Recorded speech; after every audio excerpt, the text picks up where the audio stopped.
and welcome to Plus One to Gaming. I'm Chris. And I'm Eric. I'm Billy. And I'm Mark. And we are jumping into our first interlude as we continue the story of Eoan. So, Bill, do you want to take the reins and kind of guide us through our first interlude? Of course. So we just successfully completed the mission from the university to gather Greystock's notes on planar travel. It was a great success. In general, there were some things that happened at the end that you'll have to replay the older VOD to see. I don't really want to go too much into that, but there's some time in between the last mission and the next mission, and your manager, handler, Bucky, had suggested that you just go off, relax, do some things, just to buy some time while he gathers and preps to get you a new job. So that is where we find ourselves right now. We have a little bit of downtime. And in general, downtime is a good chance to catch up with each character and see what they're progressing in their individual stories and their individual goals. So that's what I'm going to use it for, so that each character has like a little highlighted scene. And then afterwards, we can kind of do a joint scene if we want to, where everybody does things that are more aligned with the party, like divide up money or make any important decisions prior to the next mission. But I have COVID, by the way.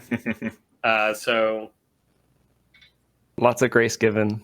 Yeah, I will be randomly coughing. For real? So, what? For real? Yeah, for real. Oh, I had COVID this whole week. I'm getting back up to it, but it's just now like a chest cold, which is the worst kind for me because I hate coughing shit up. No. But sometimes it does gnarly stuff to your voice, though, so you can do like really cool voice that record all your villains while you're sick. I'll try to. I don't know how good my voices are going to be. I don't know how good they ever are. So we'll see. Maybe this makes them better. Maybe it makes them worse. We'll see. Who is it? There's one voice that was epic. What was Starks? Oh, the little Pinocchio. Yeah, I have not decided if he's coming back or not. We'll see. He Starks, the real boy. Yeah, the real boy. All right. So this is going to be theater of the mind, so you don't have to worry about Roll20, at least for the interlude, just because it's mostly just dialogue and me describing things. And I am writing this based off of the things you gave me about your characters and what you want the characters to know and kind of their goals. So hopefully you agree with everything I wrote. If not, we can retcon later on. All right, so we're going to start with Umren. So after Umren has completed his mission, we catch up with Umren as he walks alone, unconsciously following the path that he has walked countless times since coming into Harborton. He focuses on clearing his mind as his feet guide him around the Flats Quarter, past Silver Lake, through the park, and over the small bridge that connects an aqueduct built into the ground. He finds himself at the dueling courts, where two contests are currently being held. The first is about that Umren has seen too often. Two well-dressed gentlemen in thin rapiers are dancing around each other, exchanging pokes and prods, surrounded by a group of onlookers. The silence of the match is occasionally interrupted by polite claps from the crowd. The second match couldn't be more different. The only audience to this match is Umren, as two shirtless and unarmed men face each other crouching, arms raised in a grappler stance. The larger man, a young blonde with massive muscles, lunges and attempts to bear hug the other, bending over and reaching out with his arms. The smaller, olive-skinned man steps aside, grabs an arm, and twists. In an instant, the blonde man is lying on the ground. The olive-skinned man straddles his opponent, standing over him, and reaches out his hand to help the younger man stand back up. They exchange a few words, a few smiles, a laugh or two, far too quietly for Umren to overhear. The younger man nods, takes a few steps back, and both take up the grappler's pose again. Umren, as you watch this, what's kind of going through your mind?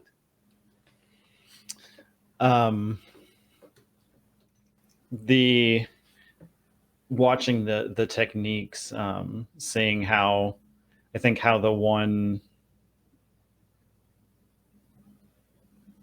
approaches battle is very important to Umren and his religion overall.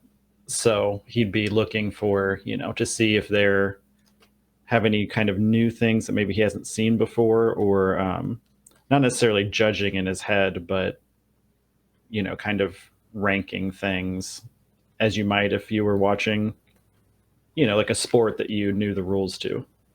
He's kind of judging their abilities. Just looking at it and just kind of. Yeah, and probably thinking it looks like this might be a lesson of some sort, a skilled man helping another learn to improve, which Umren also has a lot of respect for in general.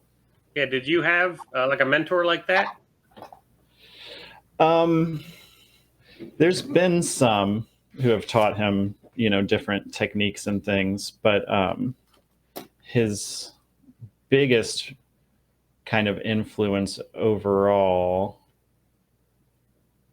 You don't have to come up with his name. These are just questions to think about. No, I actually have it. Because of my past homework from the encyclopedia. Let me see where I can find it. Yeah, so he's had various, monks and people that have offered him training, since that's kind of a tenet of monkdom. But when it comes to his religion and belief in Mithrilspine and his love of the strategy and battle that comes from that whole sect and their beliefs, he learned all of that from Bravilda Windfall, who was a dwarf that he studied under in Thaldramon, which is a little dwarf village in the mountain. So as you leave the municipal square, backtracking across the bridge, walking past various shops and stores until you come to the cliff wall that separates the two quarters, the Flats Quarter and the wharf. You join the small crowd of citizens that are descending down into the wharf.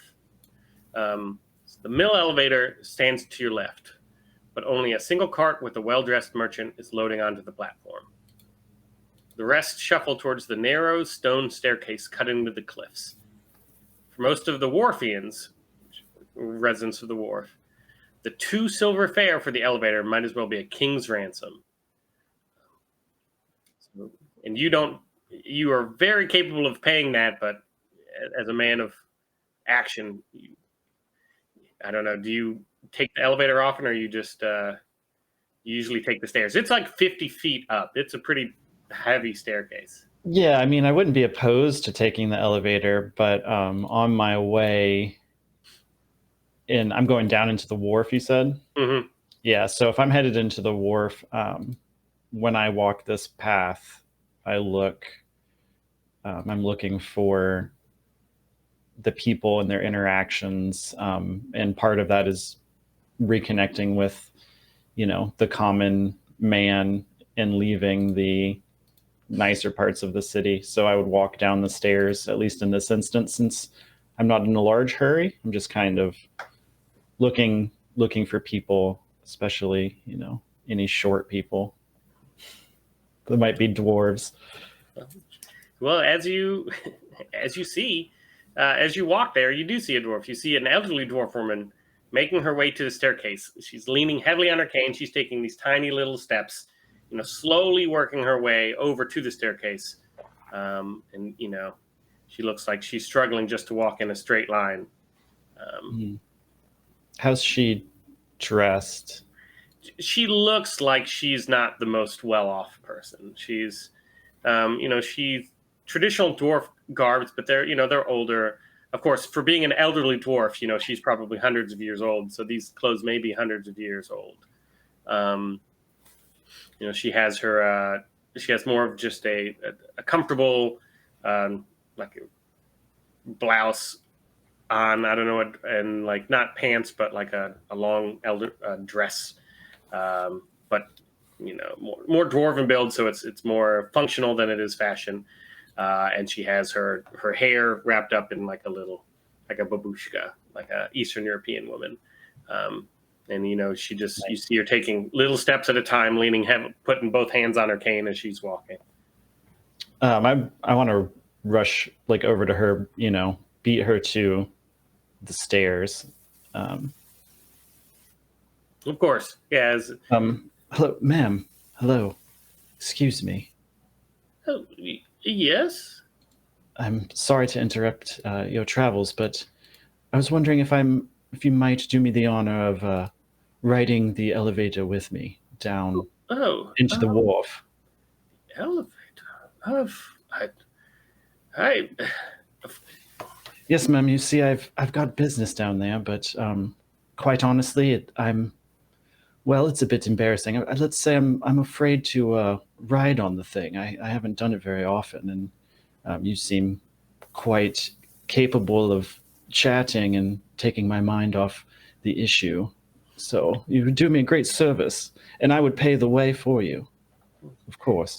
She looks at you and she smiles. She nods. Of course, I can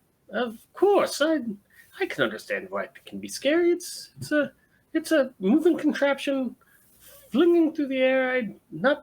Doesn't make me quite comfortable either. But for you, yes, I'll ride it. She gives you like a knowing nod, knowing that that's not the only reason why you're asking her. But she seems appreciative enough just not to mention the elephant in the room. So she starts walking slowly over to the elevator, following you up, and she says, "Well, yeah, I'll kind of help her, Yeah, just like that meme of the lady with the walker." And who may I ask am I assisting today?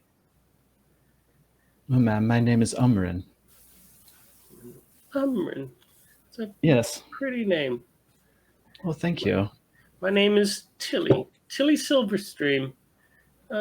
Have you been here in Harborton for long? Oh, not extremely long. I wasn't born and raised here, but I've been here for a while now. A year or two, maybe. I don't keep track of the time much, to be honest with you. I tend to move where the lords take me. She nods. And how about yourself? Are you from Hobbiton? Do you live in the wharf? I live in the dwarf. Yes, I'm not always. I wasn't always from here, but I've lived here for a time now. I hop from place to place. I'm not always, us dwarves are not always welcome at each places, and even sometimes I'm not even welcome with other dwarves. But I don't know. I go where I go. Make a meager living. Just do what I can. Ah, well, truth be told, I was excited to see a fellow dwarf here. I know I don't quite look the part, but... Fellow, considering yourself part of the Dwarven Brethren? You could say I'm an adopted son, maybe, or maybe a wayward, lost boy of some sort. But yes, I do have a deep appreciation for you and your people, and I understand that oftentimes it's difficult when one is quite different, and it can be seen immediately, and that leads to many a person and peoples entirely to be mistreated. So I sympathize with you. She nods and she smiles at you. Even when I was among the dwarves in my time in Thaldramon, I was not only the only person of my race, but well, let's just say that I hadn't exactly fallen down with the most popular crowd among the dwarves either. Seems to be a curse of mine, no matter where I go. She laughs at that. She goes, I feel that. I've done the same. I know exactly what you're talking about. She slaps you on the back and reaches up, pats you with a friendly pat and laughs. At this point, the elevator is about halfway down the cliff. It goes down at a nice, slow, steady pace. She turns and she goes, Eldramon? Where? Eldramon? Thaldramon. Thaldramon. Yes. I don't know. Not many people go there. It's a tiny place. Now I'm afraid a war-torn place. But, well, if you've ever heard the story of the first pilgrimage, then perhaps you would remember Thaldramon. It is a land of legend that I sought out once. And I'm proud to say that it is true. The land, yes, the first pilgrimage. I've heard of that tale. That's not a real popular one amongst the dwarfs. I can see why you do not make the most friends. I can see most dwarves would like to pretend that tale didn't exist. Yes, well, it's an important one for sure, and gave me a true faith in Dr. Mithrilspine. And although I know some of your people are less than kind to the sect, it's treated me well and taught me much about the world, myself, and the people in it. And for that, I'll forever be grateful. I hope to return someday if they'll allow me. But honestly, I've walked this wharf many a time and have yet to see any signs that they might be nearby. I do have some things to amend before I ever attempt to return to Thaldramon. She nods. She understands. Yes, Mithrilspine. I can see why most who are connected don't want to openly admit it. But I'm sure you should have some allies around here somewhere, I would think. Hopefully you'll find them. And at that, the elevator reaches the bottom level. She turns to you and goes, I do appreciate the company, and I hope that ride wasn't too terrifying for you. No, ma'am. I didn't even notice. It was so nice chatting with you. I'm going to take her hand and, kind of grasp it in a goodbye shake, and I'm going to palm a couple two gold into her hand. She feels it and she smiles, and she gives you a warm, appreciative smile, and she puts it carefully into her hip pouch, where she holds the meager coppers that she has, and she takes your hand, returns the grasp, and starts walking away into the slums.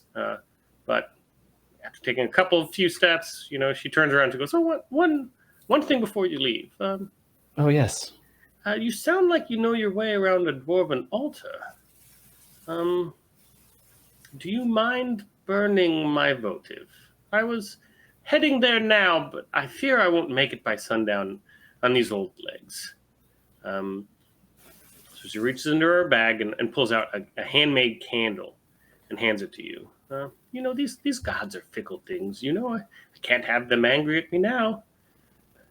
Not again, at least. She laughs quietly to herself and starts walking away. So you know that the votive is a dwarven tradition. It's just like Catholicism, where you go and you light a small votive candle. Each candle is dedicated to a different god. So are you going to go to where the dwarven altar is? Are you heading there now? Can I do like a religion check? Like which of the dwarven gods is it indicated on the candle, or is it just kind of No, well, this one's homemade. Some of them are, but you don't really know. It's this one's one homemade. that has like Mary printed on it? Yeah, exactly. It's kind of it's not like one of those the Santeria candles where it's Saint Gotcha.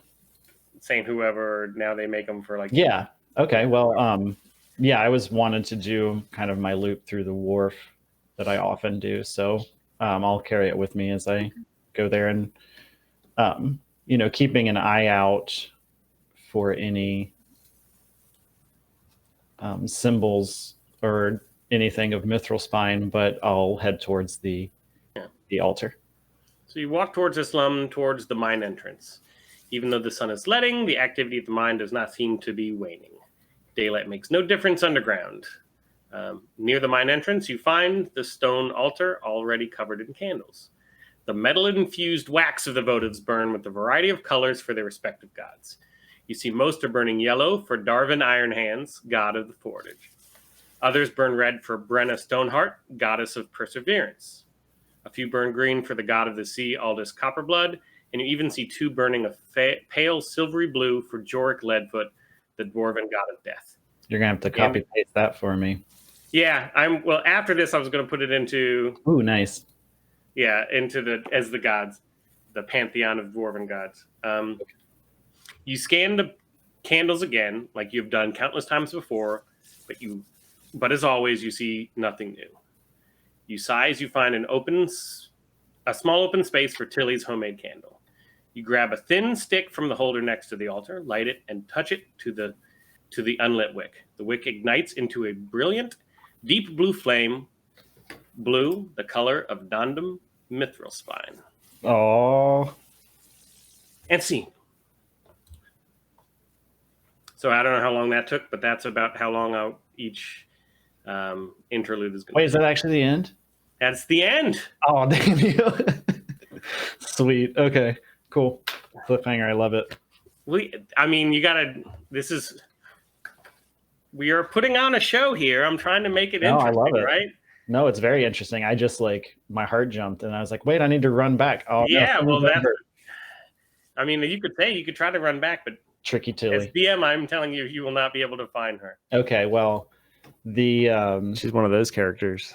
He gasps at the deep blue flame as it flickers, knowingly kind of smiles and shakes his head, thinks to himself,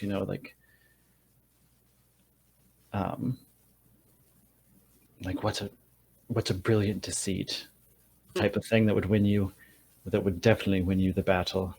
Mithrilspine must smile upon her flash, and he will stay there and say a prayer of so the names of some fallen dwarves he knows. Mm-hmm. Yeah, as you do that with this blue candlelight, you do get a few odd looks from the other dwarves that walk by the altar, but you don't seem adversarial. They just seem a little, many dwarves don't even recognize, Mithrilspine as one of the gods of the pantheon. Yeah. After a moment, he'll kind of snap out of it almost, and he's on one knee, but didn't quite intend to be so forward as to just start praying in the middle of their area. So he'll kind of, stand up and brush himself off and kind of shuffle out, not embarrassed, but just kind of I see people are noticing me. I'm going to slip out. All right. Yeah, I probably shouldn't tell you when the scene ends. You tell me when the scene ends, but that was... No, I love that because then I know what to do with it. Now you know what to do. Now you have something else to think about for your next one. I actually don't mind that at all because that keeps me from going too far. Yeah. Be like, I cast Fireball.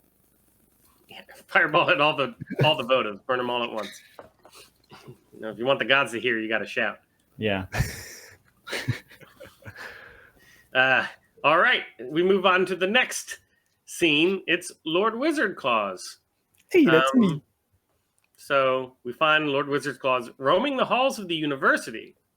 Uh, A spectral paw holds a letter out in front of him with a scribbled map drawn on the bottom. The letter was sent from the Dean of the College of Transmutation, who you know is Alpin Inola. He has requested a meeting with you based on some rumors he's heard about a transmogrifying cat. You can't shake off the uneasy feeling you get when you read the message and read his name. As you see it, he is likely aware of your pure genius and sees you as an eventual threat to his leadership. naturally. Yeah, I don't want to put thoughts in your head, but I'm guessing based on Lord Wizardclaws, you are the ultimate transmogrifying cat, and you are destined to lead all cat-like and be the greatest wizard of all time. So, obviously he is threatened by your genius. Yes, he does have delusions of grandeur for sure. The map he drew gives a direct path to his office. Are you following that map exactly, or are you wandering around a little bit in the university? Of course not. As I've mentioned, cats prefer circuitous routes. Okay, so you roam through the halls. You're looking left and right, just trying to get a glimpse of something interesting. Most people don't really see a cat as an interloper, but I mean, you are a well-dressed and fancy cat, so you do draw a few weird looks. But I'm guessing the rumors of a wizard cat, have spread far enough that kind of people are not as surprised. They kind of know, oh, that must be that wizard cat, or I didn't think it was real, just because it's not something you see every day. He leveled up his reputation enough where the NPCs are starting to recognize, that's a nice dressed cat. Yeah. Oh, shit, that must be that wizard cat. So you finally make your way over to the office. You didn't really see anything interesting. It's just normal university stuff where a lot of people are reading books, taking notes, transcribing older tomes, writing in the ledgers of other books. But eventually you come to his office. So you enter through a small door. I'm assuming anytime you enter the door, you're using your spectral paw just to open the door. And so if he has to, if he can get someone to open the door for him, he prefers that. So you enter through the small door to find a small room with a few chairs and a receptionist sitting at a desk. She's filing her nails as you walk in and doesn't seem to notice you. Her name was Alpin? No, Alpin Inola is sorry. the dean, which is a male. Alpin. So this is a different office. A receptionist. You don't know who this is. So she doesn't notice you when you walk in. You're a little bit too low. She's kind of, filing her nails, looking at her desk. Hello, my dear human woman. I've arrived. Please, no need for the reception. She looks down. She doesn't see anything, and then she looks down to you, and you see her gasp. She goes, "Oh my! You almost gave me a heart attack. I know that Dean Inola told me to expect a cat person, but I thought he meant a furry guy with some weird ears or something." No. Those are furries. We don't talk about them. Oh. She smiles a bit. "Please, have a seat. I'll let Dean Inola know that you are here. What's your name again?" Oh, of course. I'm the great and powerful Lord Wizardclaws of Ontivia, Fluffybottom III, at your service. She once again seems taken aback. "Ooh, a lord too." She blushes slightly. "I didn't realize we had a cat noble in the city. My pardon, sir." She touches a crest on her desk. "Dean Inola, the wizard cat is here." A deep voice emits from the crest. "Who? Oh, of course. Send him in." The receptionist motions to a large door behind her. Yes, well, it's nice that some courtesies are still given to creatures of great power, such as myself. She bows as you walk in, not as she would for any lord who walks by. You enter a well-furnished office and see a large, dark-skinned man sitting behind the most exquisite desk you have ever seen. The desk surface is supported by two large marble wood lions with so much detail in the carving to show the individual hairs on each mane. As you look closer, it almost seems as the mane is moving in a slight breeze. Why don't you give me an arcana check? Can do. I've even got my character sheet out. 15 to perception. 15, yeah. So you know this is not a carving, but it's a master level permanent transmutation spell that has warped these wood carvings, and so they are basically movable, alive lions in wood form. The other items in the office share a similar level of grandeur, with the armrest of the chair opposite his desk made of snakes coiling around a branch, the sides of the bookcases covered in ivy and constantly blooming flowers, and things like that. Everything is just transmuted to just be constantly in flow and in motion and alive, just to kind of show off his transmutation skills. So it's a very dynamic animated space. Yes. Cool. So you see him at his desk. He looks up. He's got a set of old-timey round spectacles on, and he looks down his nose. Oh, you must be the sentient arcane cat that I've heard about. I, as you already know, am Dean Alpin Inola of the College of Transmutation. And what should I call you? Salutations, Dean Inola. It is a pleasure, to be sure. I'm Lord Wizardclaws of Ontilia Fluffybottom III. To what do I owe this pleasure of this summons? We'll get to that in a minute. First, I have a few questions. What would you be lord of, if I may ask? I'm sorry, how do you mean? Lord, in general, dictates that you are lord of some property, some estate, some expanse. I just ask what you are lord of. What do you lord over? I lord over anything and everything I can control. But to answer your question directly, that's my name, Lord Wizardclaws Tillyar von Fluffybottom III. I didn't choose it, it was given to me. He writes this down.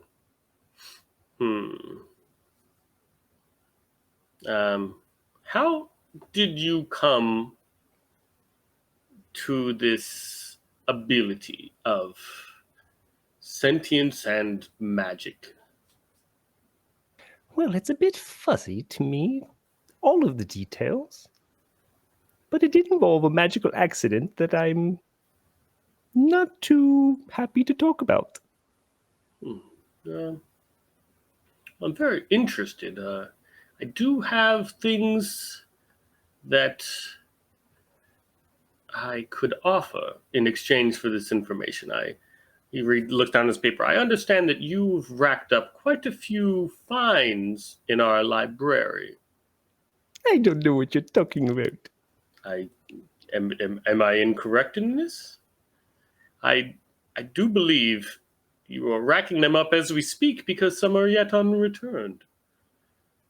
He starts licking his paw and doing that thing where he starts screwing himself. I could make that disappear so you could borrow more books if that's what you desire. I have other things that I could offer, but this information is vital, I believe, to the proper study of transmutation or transmography. So if you could give me any details that you would offer, it would be very helpful. Well, I do adore your library, and it has been conducive to my studies. What type of information are you looking for? Just general details on this accident that caused your sentience and magic ability. I mean, we've not seen this before, at least in my career and in any of the notes that I've come across. So just the situation that resulted in you would be interesting to see if we could, we don't want it to be, I don't want to say recreated.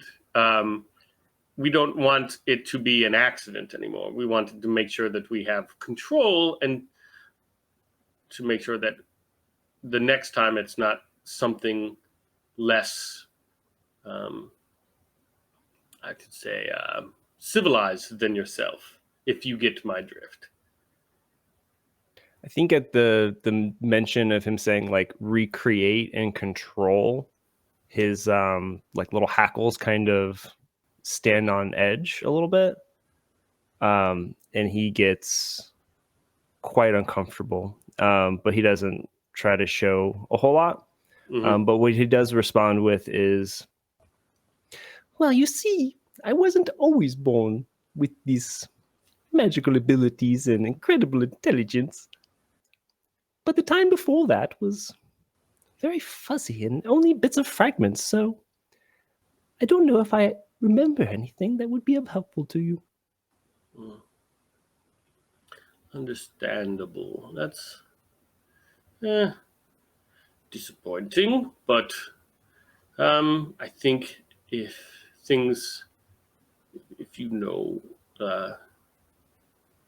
if more things come to mind, you could always come back, and we would welcome that information. And of course, we could, any information we give, we would return the favor with however you want, through payment or through deeds or favors. I mean, at the university, we value information overall. So any information you could give, I mean, do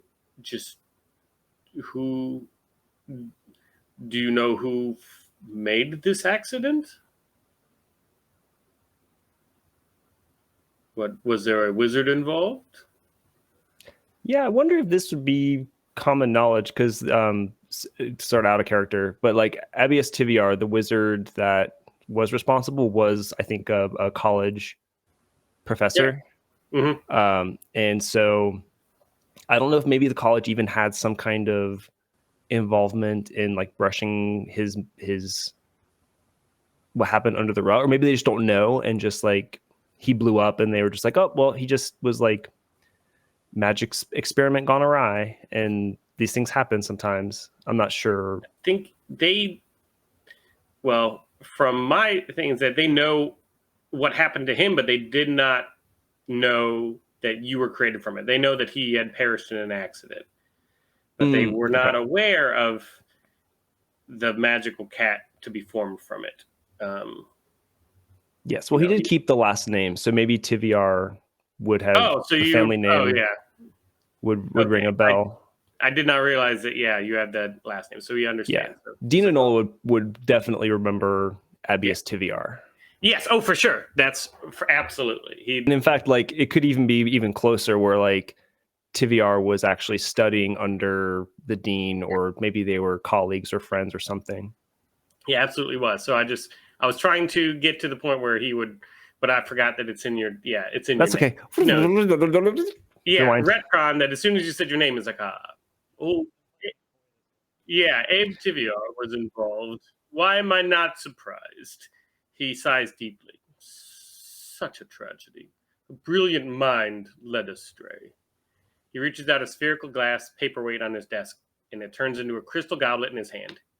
He raises it up to a stream of fine aromatic brandy pours into the glass from the surrounding air. Here, to Abius, what he was and what he could have been. He nods to Lord Wizardclaws and takes a drink. It's such a sad situation. I have a few more questions before you leave. Have you met any other sentient animals in your travels? Well, of course you've heard the tales of King the Magical Mastiff. He is the thorn in my magical side. But aside from him, I have not encountered any other magical sentient beings aside from myself. Well, I guess the occasional ghost and specter, but those are part of the course. Yes, those normal things that we run across. And then the last question, I think you answered most of it, but so you're not really able to recall much people or events from the time before the incident, is that correct? Just bits and fragments of my previous life as a regular cat. Okay, interesting. That's to be expected from such a calamitous genesis, we should say. But if you do recall any information, it would be helpful to bring this to us. But I think that answers all of my inquiries. So I have no problem erasing your debt with the library. He draws a line to it. He goes, and also, I mean, Is that all it takes? Just drawing a simple line? from me, yes, it's all it takes. I just cross out the debt, and the debt exists no longer. What a powerful spell. You must teach it to me. I wish it was that easy. But another thing I could do, which is a little bit more complicated, is the university normally has a tradition of fast-tracking legacy applications. This is complicated in your situation because you see you're not really a son or daughter, and unfortunately, as you could guess, Abius was not in the best standing after the situation. We must approach this carefully. He does have many fans and supporters within the university still, but we have to take it slow. We need to show the admissions board that you are a true transmutation wizard and not a fluke or some oddity, not a novelty.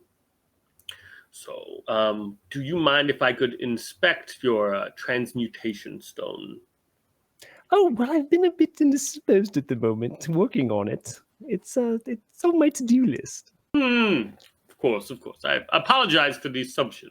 No, you see, after the accident, my house was stripped from me and I lost access to my personal library and all of my materials, so I had to go out and look for work like a plebe. How terrible for you. I am so sorry. Yes, and I'm working with a goblin and this monk. God. And I've been trying to teach them, and they're learning, but you know how it is. Working with good minions are hard to find these days. I do understand that, and have strength. Working with a goblin, I could only imagine. Well, he's actually quite funny. He's teaching me jokes. But unfortunately, I don't see a way around this without that transmutation stone. I think we just have to wait until once you create it, bring it back in. We can show it off to the admissions board. Show, with your proof of my magical greatness. I don't know. Yeah, with your history, with your where you come from. I think it should not be hard to gain entrance, at least as what we call a visiting scholar, where you don't have to follow the courses and stay on campus, but you can come and go and use our resources as you please, which I think in your situation may actually be the best benefit to both. Yes, well, it is nice to have my magical prowess recognized for the billions that it is. I agree. Everyone likes to show off their magical powers, and the lions in the desk roar at that. Wizardclaws loves this. He admires big cats. Yeah. So once you get that stone, return to me, and we'll take it a step back. Until then, Delora out front should be able to assist you with any minor matters that you have. And I will see you next time. Very well. Yeah. So he leaves. So, yeah, as you leave, Dolores out there, she waves to you and she goes, "My lord." He likes getting his ego stroked. He bows slightly and Dolores, I bid you farewell. So, as you enter the empty hallways of the university, to return to whatever you were doing, which I don't know what you were doing after that, what your plan is, but as you walk through and you get clear enough away from the man from Dean Enola's office, you hear a voice in your head. It seems to come from everywhere and nowhere, like and you know immediately that it's from the message spell. You look around to see anyone, but you don't. It takes you a second to register the familiar voice, and you don't really know how you know who this is, but you know who this is. And it takes you another moment to register the words she says. It was the clear and melodic voice of Fistandia, and she just whispered to you to not trust him. His ears twitch nervously, and he looks about. And I think in his in his internal monologue, he knows he doesn't trust wizards to begin with, just because of what happened. He has some trauma there, and it's conflicted because he also wants to be recognized for his abilities and to be seen as an equal. And so he's conflicted. But I think his gut kind of was telling him to not trust him. And then there's this voice from when he was a kitten. So I think there's that comfort there, that familiar. So that's probably causing him some confusion. I could see that too. Yeah. And Stanley wasn't just the person who initially raised Lord Wizardclaws, but it was also one of the mentors of Abius Tiviar. You have Abius, so you have dual links to Fistandia, so you don't know, you know her, you recognize her, you don't know you recognize her through Abius, or you recognize her through Lord Wizardclaws, but somehow you do recognize her voice. Perfect. So that was your scene. Thanks, Bill. No problem. So hopefully that, and everything else you sent me, all the shopping, all that other stuff is all good to go. We can go over that in a scene afterwards if we have time. You sent him your shopping list? Yeah, I'm prepared. Yeah. I should have done that. Yeah, he's the only one shopping. You guys all just twiddled your thumbs. I did. Well, I don't know how much shit costs. I also didn't know how much we had.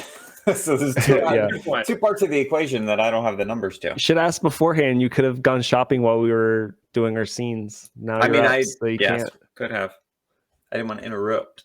Well, we could also, before we get into the new adventure, we could talk about hey, just so you know, I bought these things, added these to my spell book. It doesn't have to be a scene, but we could just this is what I have now. Yeah. All right, Xyzal, you ready for your scene? Yeah. All right. So the chipped pearl is dim and smoky as Xyzal takes the makeshift stage in the lower level of the tavern. The talkative crowd quiets to murmurs as they see the goblin step onto the wooden crate and the lights focus. I was going to ask you to get a sharp 30-second stand-up bit prepared, but I'm guessing it's a little bit too late now. Well, another thing you probably could have had to ask me. Yeah, well, I was planning on it, but something happened this week, and so right. Did you get COVID or something? I got just to prove it. Perfect time. Yeah, right. So this is though something I've been struggling with because it is the classic problem of playing a character that's either smarter than you or more charismatic than you. Playing somebody who's funnier than you, I just have to be trust me, it's funny. I can't if I'm playing somebody that's stronger than me, I could just say he does it. But a smart person should be able to find a smart character should be able to solve puzzles that my dumbass can't. Yeah. So I have to be he does it.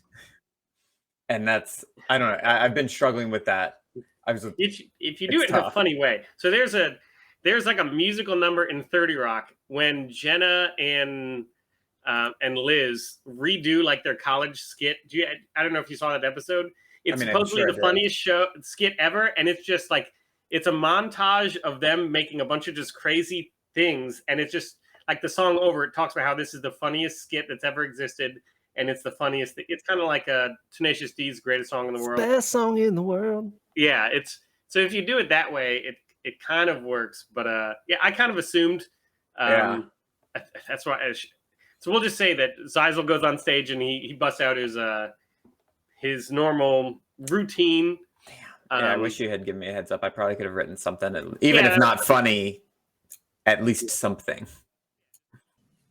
Can we roll for how well it went? Yeah. As you near the end of your set, one table in particular seems to get increasingly rowdy and aggressive. There are 3 males at the tables, 2 humans and an elf, are snickering at each other and shouting at Xyzal. Get off the stage, you fucking slime-skinned fuck! I heard better jokes from the barmaid upstairs, and she's got a real nice set, if you get me. He folds his arm out in front of his chest, and the others bust out laughing. What are these people again? Hecklers. They're hecklers. Yeah, well, I mean, if you look at them closely enough, you definitely see that they have the crest of Bluefield with yellow flowers on the jerkins, which is the crest of Tildor Flowerfield. So he's kind of been... Yes. You kind of get what's happening here.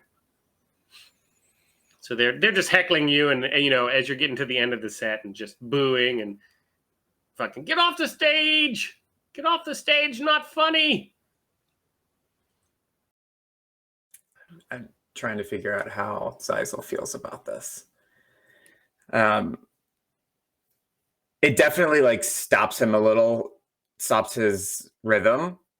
Usually he's okay with, like, he grew up in seedy bars and whatnot, so he's okay with heckling and even a lot of times kind of thrives on it and uses the energy and can like turn it back. But what happened with Flowerfields is like actually a little traumatic to him. So his like normal facade of like funny and brash falls away because he knows like this has real consequences. And like so when the incident happened, he got beat like relatively bad, like the worst he's had his whole life. So like he knows like this isn't just like I could lose my working privileges here or anything. Like they have the like legal right because they are like lords and his betters to dish out like physical punishment. So where he would normally give as good as he takes, I think he hesitates and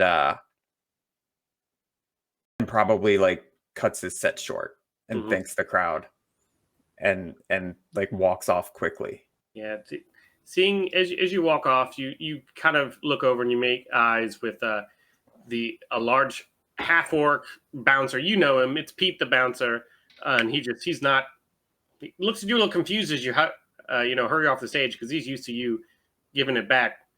So you see him walk over to those ruffians and he kind of puts his cudgel over his shoulder and kind of gives him the old "get the fuck out the bar." Usually you're the one to deal with them, but he'll deal with them this time. So after he does that, he walks back to kind of behind set off to the side where you are, and he's like, What the fuck was that? Yeah, Pete. I'm sorry about that. Those guys, like, I mean, you really should be kind of careful around them. They got a lot of innate power over people kind of like us. They can make our lives a lot worse than they can make them better. Trust me, I've had to. I'm not going to do your voice. Let me find my own fucking capital. I've made quite a bit of enemies being a bouncer at a popular club. I don't think who's not my call. But they're gonna come back every time. So what's your plan? Yeah, man. As of right now, I kind of don't have one. It's easy for you to make. I don't want to say it's easy, but like you're a big guy. Like enemies, it's harder for them to come at you because of your size and your strength. Like they may try to do whatever, but you can handle yourself. Like I'm a little guy, and like that's my job to like go make people laugh. And they can stop that, but not only that, like if they catch me in the streets, like that's it. Yeah, I see how it could be scary to have to deal with them everywhere. But I mean, I heard what happened.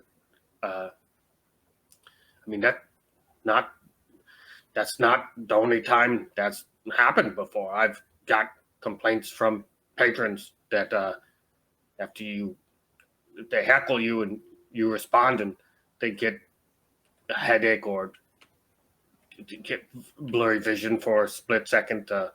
I don't know what you can do. I don't think you know what you can do, but in my opinion, you really have two options.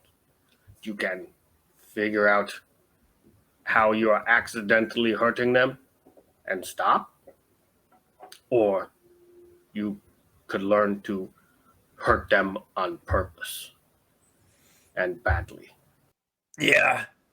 And that's like, look, I'm working on that. I'm figuring it out. I'm getting better at it. But like,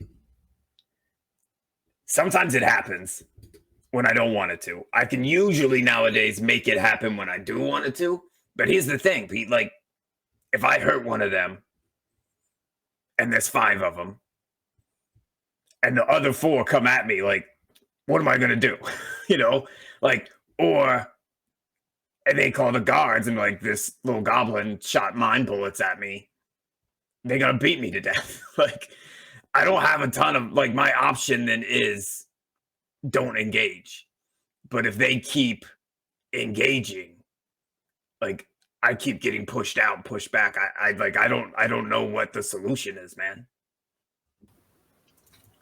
Maybe you need to find out what it is. No, I can't gravel. I coughed up and now I can't be gravel. There we go. I got to go even harder. Why you want to kill me? I'm not trying not to be Batman. Pray to me. I'm trying to be more. And I'm trying not to be bad characterization of a Native American. So I'm trying to speak slowly and carefully with the gravelly voice. Don't be offended. I think you need to find more like you, not goblin, but not stand-up bard. I think they call it the bard. I think that's your only hope is to surround yourself with people who can help. I wish I could, but I'll help you in here. But that's as much as I can do. I think you need to go to the to where bards go and see what they recommend. Yeah, but like, you can't be the first bard that pissed someone off. right? Yeah, right. You can't. But like, most bards are like lute playing, like dandymen. Like, I don't know. Like, that ain't me. Like, I get up here and I tell jokes, and sometimes I hurt people's brains. Like, I don't know what I'm tapping into. But like, I'm not singing songs of like love and whatnot and trying to woo away lords and little ladies. I don't know. Do you think, like, I don't think they can help me. I don't know. I don't know what they can or can't do. I'm worried about you, and I don't want you to get killed. Your only chance of survival is to get support from people that are willing to support you. Yeah. Yeah, and you know, like, I don't know. Training with the bards might help figure some of the stuff out that I'm going through. Are there like, because this isn't something that I've paid attention to, is there like a bard, I don't know what even they call it, like music school training place where even just bar that they hang out in? Because like, again, I hang out in the seedier ones, like the ones that'll have me. Some of the yuppier patrons talk about a opera house, a theater, where the more classically trained performers perform. And I would assume that would be the only place that would have trained bards playing the music or acrobatics or whatever. We look at the map. I'm just going to go off of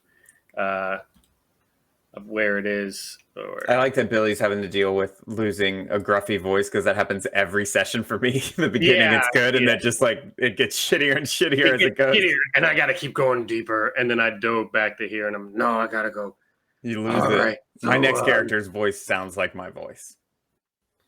It's the sustainable strategy. You're calling it now. Hello, this is me, the fighter man. It doesn't work. I'll just be Batman.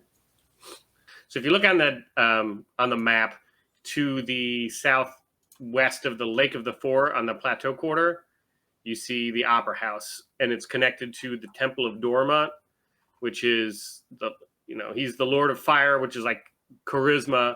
Passion. So you can imagine that's kind of a good place to start, and that's the Opera House that he was talking about. Okay. Oh yeah. I know that place. I didn't really know, like that.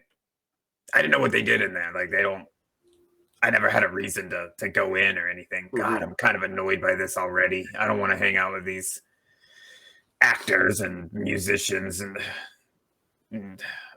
but I think you're right. I think like I'm tapping into something I don't understand. And like a little bit of guidance at the very least could probably point me in the right direction. If not, like you said, make some friends along the way, which is, I guess, important. So your set is up, and you kind of have a lot of things going through your mind as you leave the Black Pearl, or Chipped Pearl, which is on it's in the Wharf Quarter. That's where you've performed before. It's not that far from your house. So, you leave that and you start walking over to your house. And sure enough, just as you assumed, the Flowerfield boys are kind of sitting there waiting for you. And they start chasing down after you a little bit, not running, but just walking, following you, just waiting for their chance. When you see them and that they're following you, what do you do? How many of them are there? 3. The same 3. The 3, it was 2 male, 2 humans, and an elf. 2 women and a dude? No, 2 humans and an elf. All men. Oh, I was like, how did I miss that? 2 humans and an elf. Sounds like the start of a good joke. Yeah, right. Damn, I don't think Xyzal would have his like weapons and stuff going to work. So he's not gonna like have his crossbow and his rapier just like going to the bar. That would be clunky. So he's also more than likely unarmed.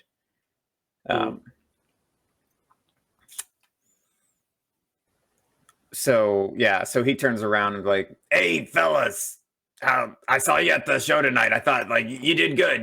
That the stuff you were saying, that was funny. I think everybody thought you was really funny. What's going to be real funny is the beatdown you're about to get. Are you like walking towards him? Did you stop, turn around? No, he's going to keep kind of like backpedaling and walking. Do his best to at least keep the amount of distance, if not like hurry a little to increase it. Yeah, I mean, he definitely doesn't want to get close to these guys. He doesn't want to be close to anybody. That's why he's got a crossbow. I think he's going to continue to try to like de-escalate. So like, there's no need for that.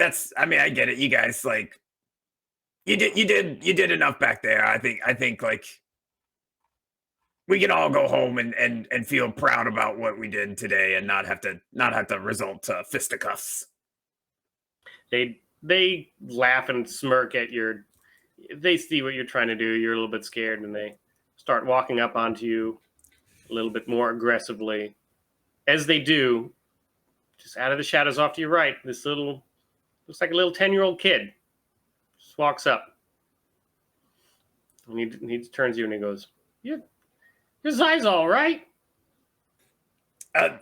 Yeah, Kid, it's about to get kind of nasty. You may want to skedaddle. Oh, no, what's the problem? These guys over here? I don't think. I mean, I think they're going to be going home here pretty soon. I think they're going to be going home with bloody knuckles, and I'm going to be going home with a bloody face. Is what it's rounded about to. I don't know about that. And he whistles, and you see some dark figures kind of stand up on the sides of the buildings on either side of the alley that you're walking down. And there's like 6 or 7 of them. And they all whip out crossbows. And they all pointed at the Flowerfield gentleman. They go, I think they're going to leave you alone for now. It's best to remember, Flowerfield may be a big shot up there in the towers, but down here in the wharf, we got our own power structure. And some people appreciate what you did. And you do have allies around here. Yeah. Old Pete's not the smartest guy. He's strong. But I just wanted to let you know, you got allies around here. But allies work both ways, if you know what I mean. I feel like I do. Okay. Nice to know you. What's your name, little man? Me? Yeah, you. Yeah. Derek. What? Derek. Yeah. This is the character that I was thinking about making Sturks, but I think that's going to be forced. And so I was like, no. I was like, I don't want to make him Sturks. No, that'd be too much. Save Starks for another day. No, yeah. Derek. He flips you like a coin. It's just a copper coin, but it's double-headed, and it's got a face you don't recognize on both sides. He says, give this to a bartender if you want to talk to us. But usually we'll find you. At this point, those Flowerfield guys have kind of left. They know when, they're used to being powerful, and, they don't want to get killed. So, they with this, the appearance of this new threat, they've turned around and left. But this strange young child, he's about 10, 11 years old, Derek, he flips you the coin and walks away, whistles again, and you see like the men on top of the rooftops just kind of fade into the darkness, and says, well, we're watching. We'll make sure nothing happens to you, but we'll let you know when we need something from you, if you get my drift. And he just walks off into the alleyway. So Xyzal feels like, because he's grown up here. Yeah. And you said he doesn't recognize the coin. Yeah. So I want to roll, like, I guess, a history. Yeah. I rolled it in Roll20, where it is. It's a 10. So does he, because the way that I'm feeling is, I imagine at a 10, I mean, I don't know, I guess you can tell me. Yeah. But, like, he has no fucking clue what the hell just happened. No, he doesn't. Like, of, warring, small-time bands of thugs down in the wharfs, or kind of what you know of. I mean, he was like in and out of like cliques, not necessarily gangs, but like you kind of do have to be like clicked up to survive. Yeah. So, but none of them are anything on the level of like this type of thing. Like it's much more like those 3 guys, like you've got your boys and you roll. Like, you go to bars together, you go out together, and no one like rolls alone. Nothing organized to the level that he's seen here. Yeah. So the level of power and openly shown towards a lord. Yeah. and his men is not something that you're accustomed to. You know, most of the small time thugs and bandit groups, you know, they work in the shadows. They're not ever going to openly, you know, counter. Yeah, and they would definitely not like risk that for somebody who's not in the gang. So you have to think, and with you not under like recognizing this coin or the face on the coin, that you know that this is something that you don't know or you've never heard of, or that, you know, it's something beyond just the minor crime. Not even want to say crime bosses, but the minor like, you know, gangs and stuff that's in the war, you know, that just fight for survival. This is somebody that's dealing with power, and like power of the city, power of, you know, and something that feels comfortable enough to oppose one of the minor lords, which, you know, they call the minor lords, but they're still, you know, much more powerful than anybody else. So that you don't really know. It's going to take some investigating to find out exactly who they are. Maybe they'll come to you and tell you more about it next time, but it seems like they want something from you for what they're doing to help. Yeah, and I think Xyzal, again, he's been in a lot of like cliques and whatnot. I think he understands like the drift. Yep. All right. That was all 3 interlude sessions. You want to do like a group interlude session where you get back together?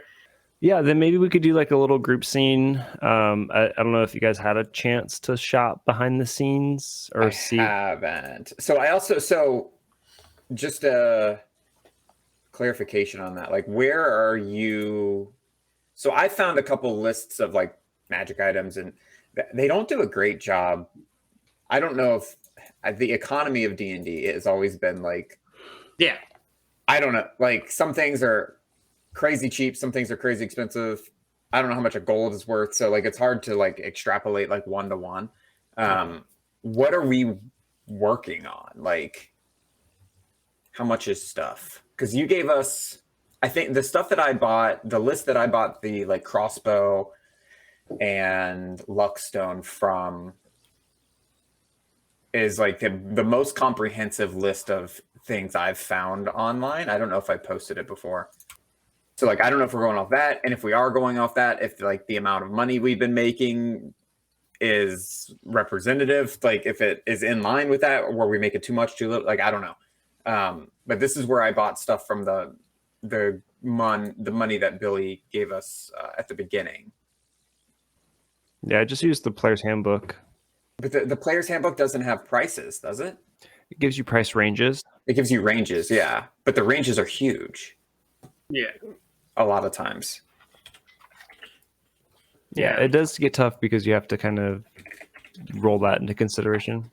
Yeah, the economy is the hardest thing to manage, just because you don't. I think that's the price ranges kind of helps with like and the DM problem, which is if you give them too much gold or too little gold, you know, like, so you can kind of manage that. But in general, if you want something and it's within the price range, just like, you know, if you're, as long as you're not, if you go like, if you give me the shopping list and it's a bunch of like super, super powerful items, that may be hard to find. But like, if you just want like especially if it's minor stuff or just like one magic item, you know, it's a major city, so you could probably hunt around and find it for a pretty good price. But yeah, there's not like one list of. Yeah, so I kind of use the price ranges as like a baseline guide, and then just like went from there, because I guess it's also like you kind of have to like make some assumptions, I guess. Okay, did you shop at all, Mark? Nope. Okay, sure didn't. I don't know. I don't even know if this is interesting. What are we going to do for the 3 of us? Do you want to like post lists on the Facebook group? So, since we're not doing like in-session shopping, but would it make sense that we kind of knew what each other had, or is that kind of not immersive. Yeah, I was thinking, and again, I don't know how interesting this will be. Like if we all three meet up for drinks and we're like, "Whoa, what'd you get?" Like that kind of thing. We can talk about it like in character a little. There's always some travel to new adventures too. Mhm. Yeah. Have a chance to kind of plan. Yeah, I also thought something. it would be. It's a little bit metagamey, but just like figuring out what our abilities and stuff can do, so that we can't like, since we're not really an optimized party off of us, like making sure that we can like be a team. Like, Yeah, and I don't think it's terribly metagamey because like basically we're professionals now. Like this is what we would do. Like this is what you do on it. Like I'm building a team of HR people. Like what are your strengths? Okay, then we need somebody, Ooh. you know, like that kind of stuff. Can I, Bill? Can I like maybe get a courier or something to send a note to the party that we should reconvene at the dueling courts?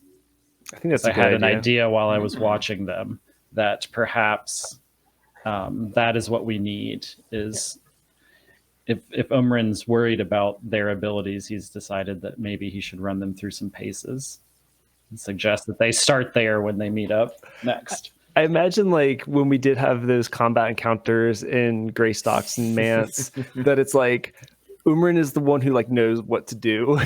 Yeah.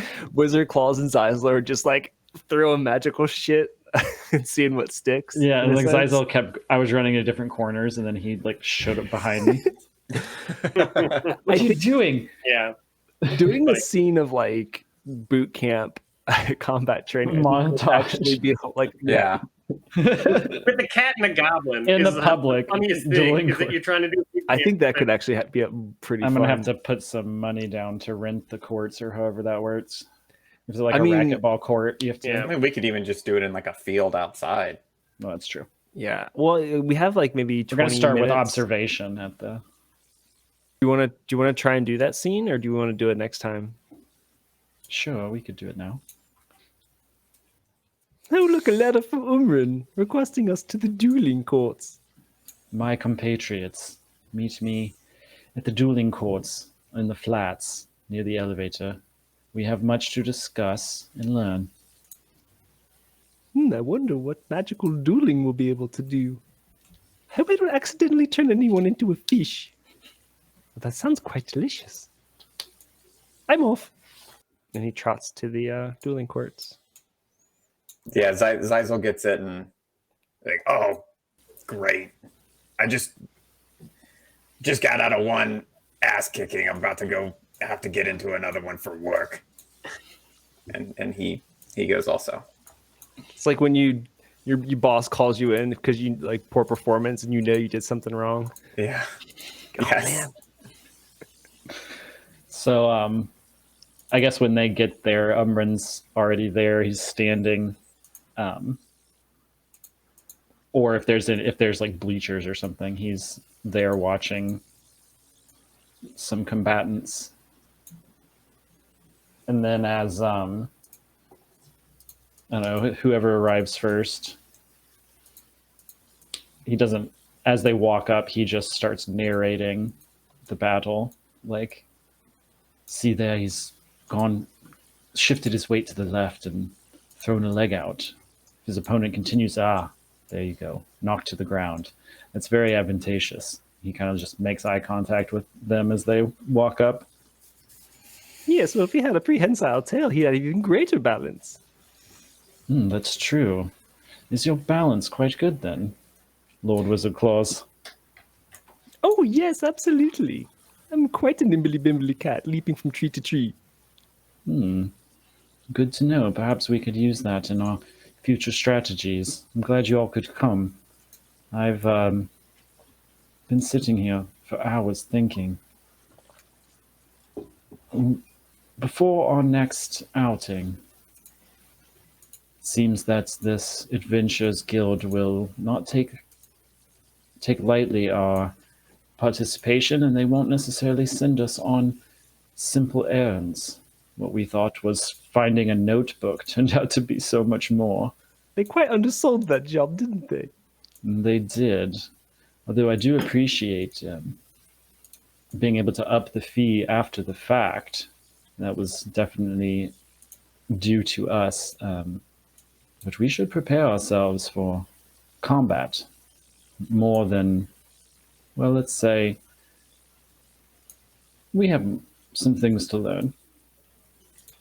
I thought maybe if we could study here the different methods used in these duels, it might give you an opportunity to safely watch battle from a distance and perhaps learn,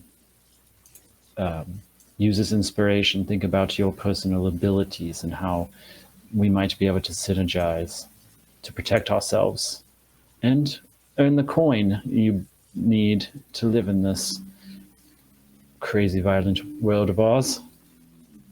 Yes, I do like where your head is at. I must admit, my stature doesn't allow me to inflict much physical harm, but I can support quite a bit with my magical abilities. Yeah, I'm a bit of both. You know, I can bob and weave and try to not get hit, and you know, from a distance deal a decent amount of pain. But in the fray, up and close, I fall pretty quick. So if Xyzal and I are the fragile, delicate flowers, Umren, you must be the mountain that shields us. I wish it were. Although I can do quite a bit. What can you do? I was quite interested when you stunned that armor, it seemed, and that ghost. Seemed like a miraculous ability to paralyze something in such a way. Yes, I've learned over the years there's an ability that almost most living beings have very sensitive spots in their anatomy that if hit, if you know correctly the technique and hit the right spot, with luck you can render them immobile for a length of time. Doesn't work on everything, but it can be useful. You see, my thing is I'm one to stand and fight always when appropriate. However, I don't literally stand. I need to move, avoid the hits that come in retaliation for my aggression. If I'm caught unaware or immobile for too long, I can't withstand much. Sounds like you're a lot like Xyzal. You get under their skin as quickly as possible, then run away. Yes, and in my case, hopefully quite literally under the skin with the staff and fists. But I prefer to dip in and dip out. Exactly, in and out. I've always found that out of clouding their mind before an altercation, like getting them mad or making them laugh, like, and both of those tip the outcome in my favor. Like, if I can be friends and like smooth the situation over, I don't get my face beat. And if they're really mad, they usually do worse and I can slip away. And also don't get my face beat. Have you ever tried making your eyes really big and showing them your belly like this? He does like one of those little flirty rolls. Yeah, I think that would just get me kicked. I don't have the attributes that a cute little cat does. How unfortunate.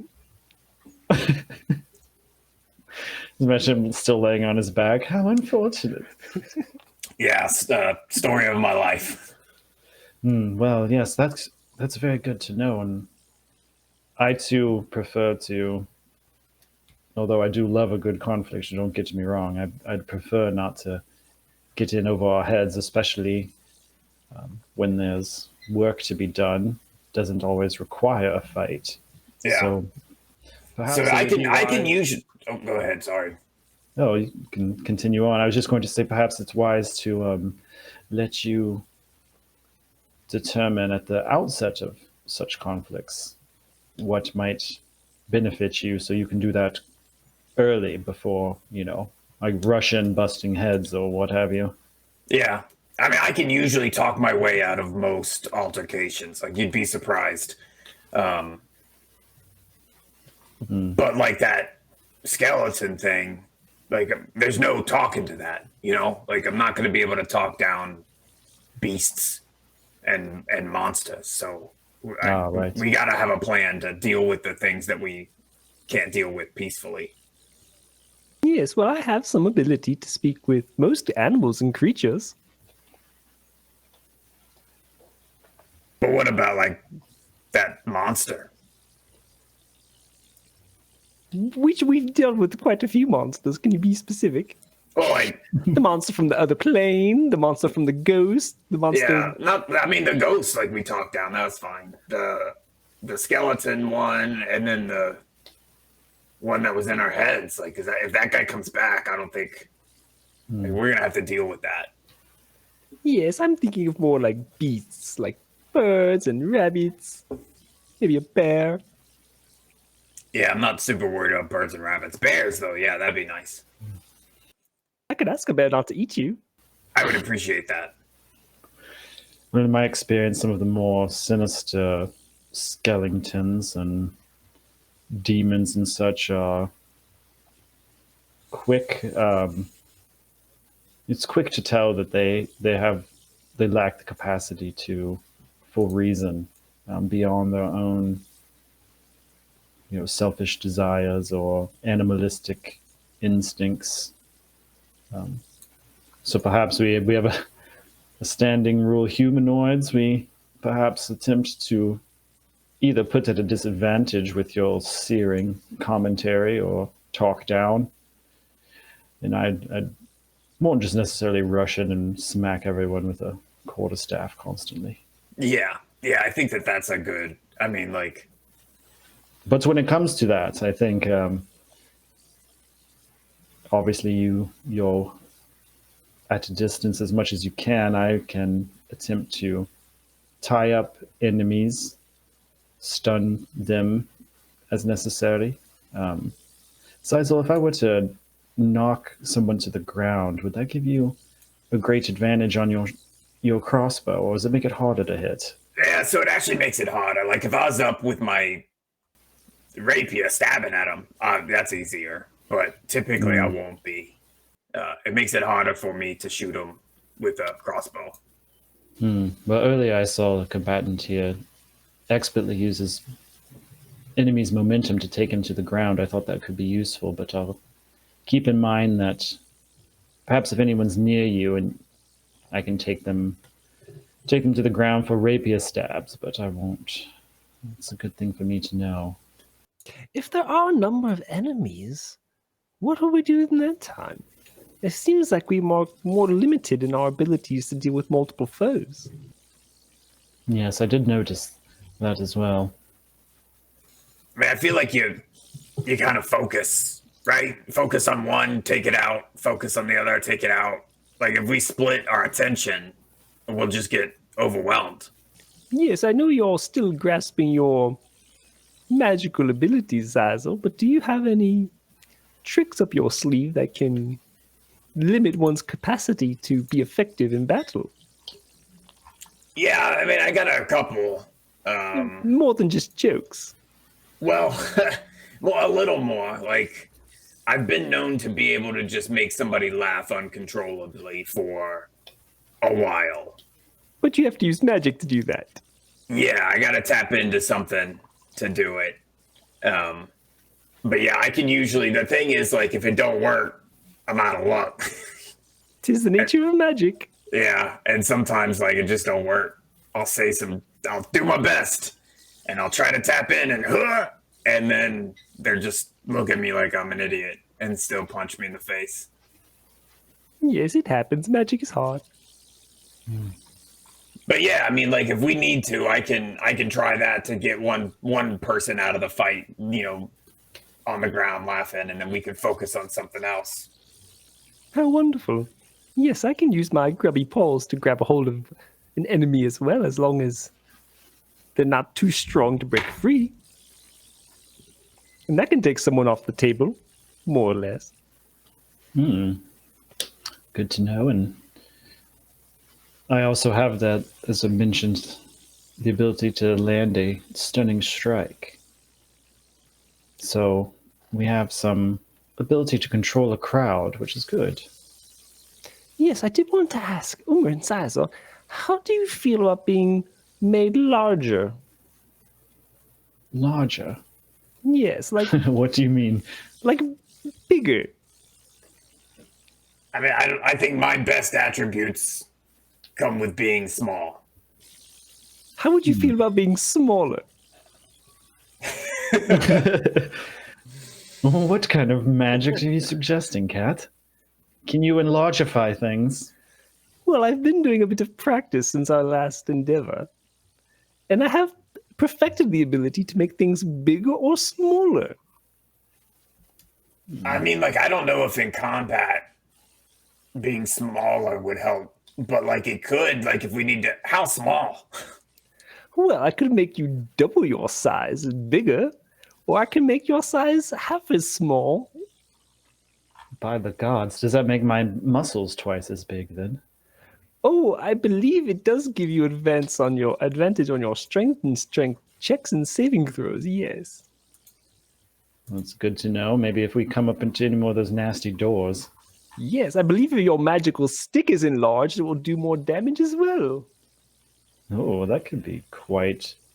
Wait, do we both have to be enlarged, or do you just enlarge the stick? Is it just gigantic? I believe it's both you and your equipment. This is very useful. That might be just an Umren thing. Make him real big and they can focus on him. Yes, well, I've also learned the ability to tap into nature's grace to confer some benefits as well. It may or not give you some of those physical properties of the animal being channeled, but 'tis a small price to pay. Yeah, I mean, you look like you got some new swag too. What'd you pick up? Oh, just a few things to offset some of my lack of training in evocation magic. So I don't know if I want to make this like he can never cast evocation spells, like destruction spells, as like he's never had experience in that, but he did buy a wand of magic missile. Ooh, I was actually thinking about picking one of those up, but then I have a crossbow, so it's like the same. He has very little like offensive magic, so Yeah. that might be just one item that he can use. Looks like a nasty bit of kit there. Nicely picked. Yes, well, I realized that some spells were ineffectual against more inanimate and undead options. I often forget to spend my earnings, but I'll take a cue from you, Kat. I'll have to go shopping after we convene this meeting. Yes, I've also practiced a bit of alchemy as well. Oh, and I believe you dabble in a bit of potion making, if I'm not mistaken.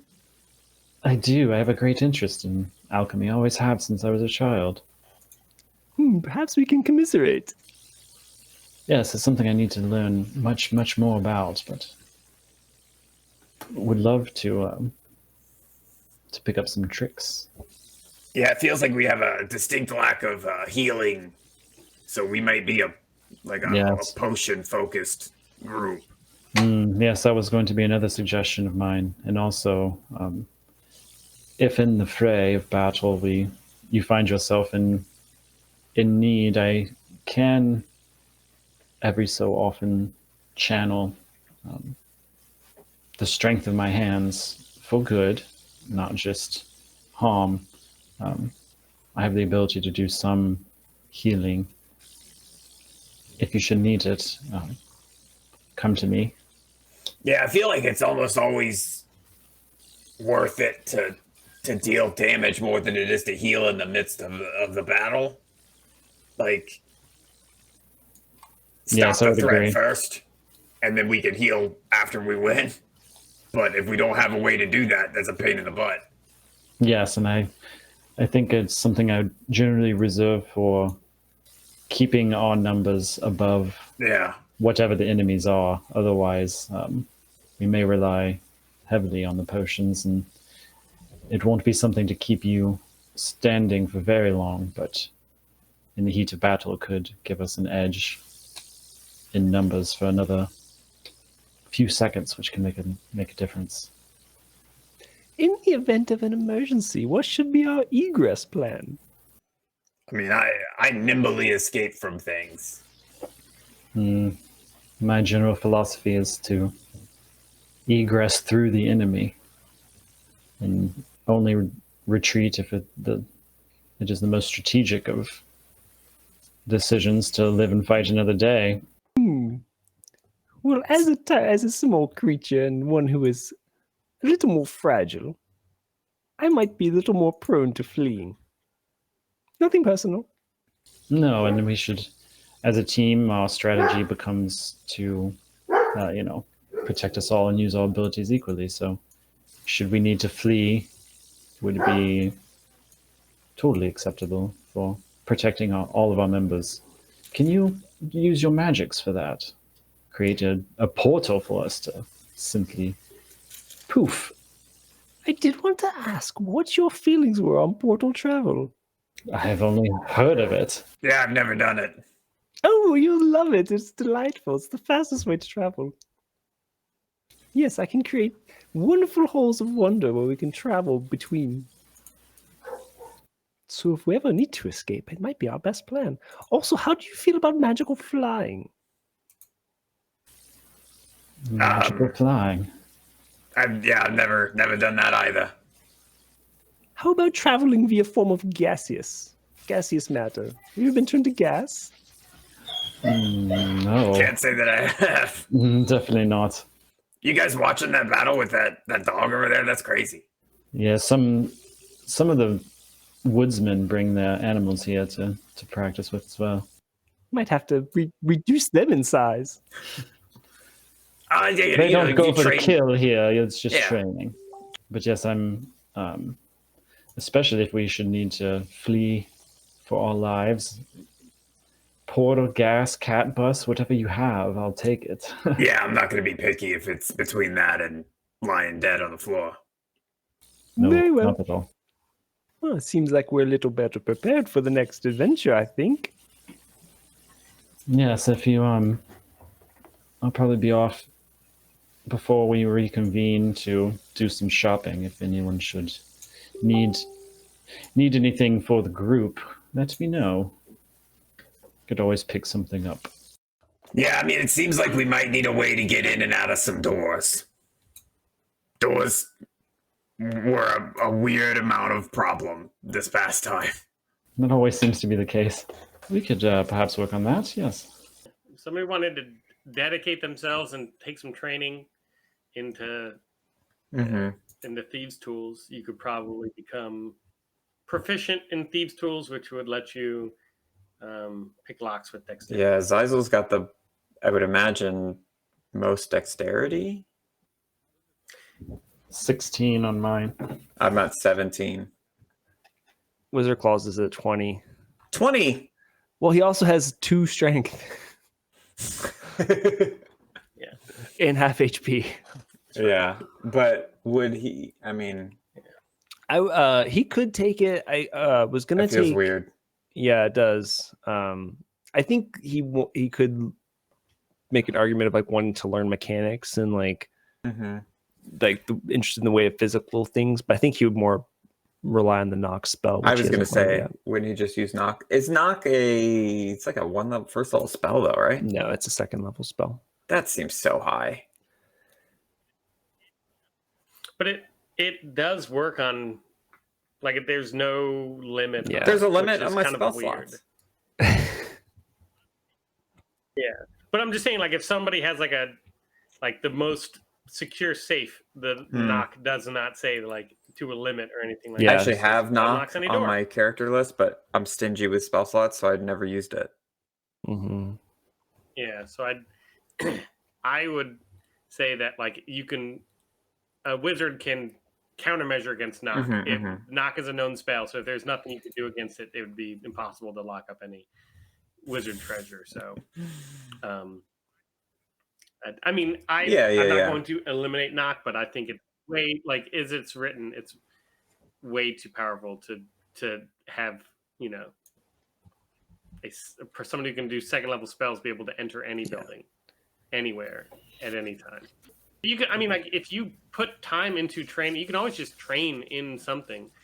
If you're trained in it, you just have to spend like a significant amount of time. Like, let's say in between this mission, if you guys wanted to train in something, like somebody says, I'm taking this time to train in learning how to do a thieves tool. It takes some time. It'll take a little bit of money, but you can become proficient in it because you're practicing. Yeah. I mean, I'd be interested in that. So if you wanted to, we'll just call it the straight. I mean, you have to buy like the tools and you have to buy like the training locks and all that stuff. You're not cheap, so I'm gonna say 50 gold. Okay. Does that include like someone to train me or whatever? Or do I just practice on my own? Yeah, there's places out there that I would assume, that you could find. They're not super shady. That just learning how to just use them at a very low level would be easy enough. Like if you wanted to say, I want to increase my sleight of hand, I'm at a level 9 and I want to do level 10, then you're going to have to start finding like a Skyrim trainer. Umren, I feel bad about that magical door business. Have a bit of gold to help with your lockpick training. Is Umren going to do it? Yeah. I'd be willing to. Yeah, but that specifically, like if both of us do it, I feel like that's why we're having this conversation, to avoid spending 100 gold to get the same outcome. Yes, I guess you could take it if you wanted, since you'll have even slightly better chances. Yeah, and I mean, after like the events of today, I don't know the way that his path is going to go, but I feel like it might make a little more sense for him to do it. Actually, yeah. Can I train to get better at alchemy or something? That's probably more what I would be interested in anyway. Yeah. Are you trained in alchemy? So. But I don't see like an alchemy feat. And alchemy is something that I've been like, I've never played a game, where we've had interludes or where we've shopped, I guess, or C, where we've made things. Yeah. So I'm really interested in the crafting aspect, but like, I don't know. And it could just be my ignorance. I don't know how well it's like developed, like a crafting system. Oh, if you go online, it is thoroughly developed. If you is it thoroughly developed homebrew or is it like legit?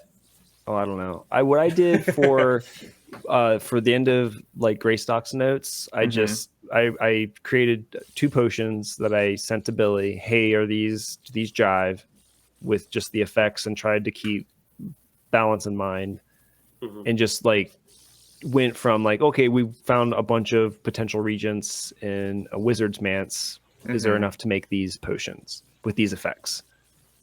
And just kept it at that. Like I wasn't, like we don't have to nuke it with details, I guess. Yeah. But yeah, I don't know. I thought like, because anything else, any other game I've ever, like video game, like in order to make a potion, you need these 3 things and to be trained in like level 2 or, whatever. Yeah. I think it'd be fun because Billy came up with like a harvesting system. Didn't you, Bill? Yeah. So I'm still trying to figure out exactly how that is, so it's not going to be broken. I think spells or alchemy items are not overpowered because you have to like get it out of your bag and then use it, so it's not like a spell. So I have the starting of that where it's like you have different reagents, and then each combination, as long as you're trained, you can do it. There's just a failure rate, and that failure rate, as you get trained, the failure rate decreases. I mean, it's not a high failure rate, but it all increases based on the level of the potion you want. So like a level 1 spell, if you're a level 1 trained, you're going to do it. But like as it goes up, like it's a 50% miss is what I was thinking for every level. So if you're level 1 trained and you want to do a level 2 spell, it's going to be 50% miss, and then 75%, and then higher than that, every single time. But then if you get a training, that's, you get a 50% buff for every other spell. That's kind of how I was seeing it. Make it nice and easy. That like, play with it. I think keeping it simpler to start is, and we can always adjust as we go. But like, let's start with the simplest form. Yeah, and so that one is, and I can go through the list of spell or the potions. I've been meaning to do that and try to figure out exactly. They're all just based on their cost. So the cost is like, if you look at the cost of each reagent, it's to make it yourself is half the cost of buying it. And so like I just make sure that the cost of each reagent, if you add it up, equals half of the cost of the potion. And so that's really the whole thing. So if you wanted to, so like if like, let's just say we have that 100 get a gold potion, the cost of the ingredients adds up to 50 gold. It just makes it easier. That's the reason why you would buy it. That's why anytime you do it yourself, it's like to save money. Yes. Yeah. Cool. Okay. All right. Awesome. Well, I think that might wrap up because I know we're a bit over time too. Make sure everybody's got their day. But awesome. Thanks for that awesome interlude session, Bill. That was a ton of fun. Super fun. Yeah. You got to start thinking about those. I'm trying to like hash out those backstories. I have a little bit of, going by your character things, but I want you to this is great. develop them. So I may ask harder questions next time and hit you with more, random questions like, what is happening? Yeah. What do you make of this? So That's awesome. Thank you. All right. Thanks. All right, cool. Thanks. Later. Later. Bye. That's it for this week's episode. Don't forget to subscribe to the podcast if you haven't already, and head over to +1togaming.com for more live discussions, actual plays, character creation tips, and more. Thanks so much for listening, and we'll catch you next time.